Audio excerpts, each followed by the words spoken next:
আজকের smartphone, electric গাড়ি, যুদ্ধবিমান কিংবা স্যাটেলাইট এইসব আধুনিক প্রযুক্তির পেছনে লুকিয়ে আছে এমন কিছু খনিজ যেগুলো আমরা চোখে দেখি না, কিন্তু যাদের ছাড়া আধুনিক সভ্যতা কার্যত অচল। এই খনিজগুলোর নাম হচ্ছে rare earth minerals.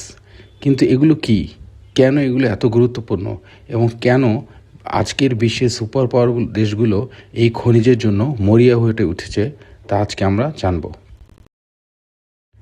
Rare earth মিনারেলসে আসলে 17টি বিশেষ রাসায়নিক মৌল একটি গ্রুপ। এর মধ্যে উল্লেখযোগ্য নিওডিয়াম, ল্যান্থানাম, সেরিয়াম, প্রাসোডিয়াম, ডিপ্রোসিয়াম, টার্মিয়াম ও ইট্রিয়াম।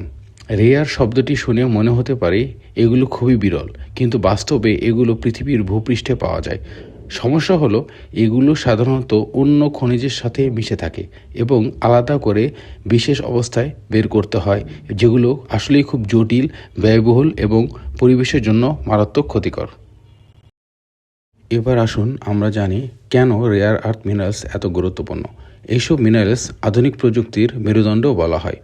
নিওডিয়াম ব্যবহার হয় শক্তিশালী ম্যাগনেট তৈরিতে, যা ছাড়া ইলেকট্রিক গাড়ি ও উইন্ড টারবাইন চলেই না।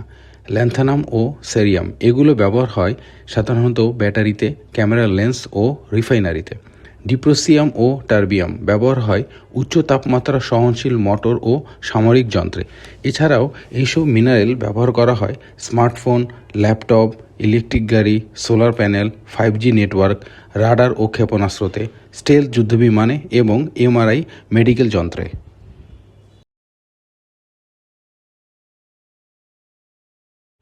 রেয়ার আর্থ মিনারেলস কেন বর্তমান যুগে সুপার পাওয়ারদের কাছে খুবই গুরুত্বপূর্ণ, আসুন তাই জানি।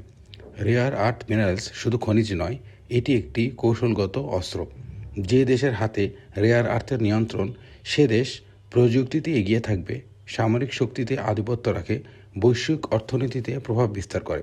বর্তমান চীন বিশ্বের প্রায় 60-70% রেয়ার আর্থ উৎপাদন এবং প্রক্রিয়াজাত নিয়ন্ত্রণ করে। এই কারণেই যুক্তরাষ্ট্র, ইউরোপ, জাপান ও ভারত চীনের উপর নির্ভরতা কমিয়েছে এবং তারা নতুন নতুন বিকল্প উৎস খুঁজছে। আগামী দিনে ইলেকট্রিক গাড়ি, গ্রিন এনার্জি ও এআই প্রযুক্তির বিস্তারের সঙ্গে রেয়ার আর্থ মিনারেলসের চাহিদাও আরও বহুগুণে বাড়বে। সংক্ষেপে বলা যায়, রেয়ার আর্থ মিনারেলস ছোট হলেও এর শক্তি বিশাল। এগুলি আজকের বিশ্ব রাজনীতি, অর্থনীতি ও সামরিক শক্তির নীরব চালিকা শক্তি। ধন্যবাদ সবাইকে।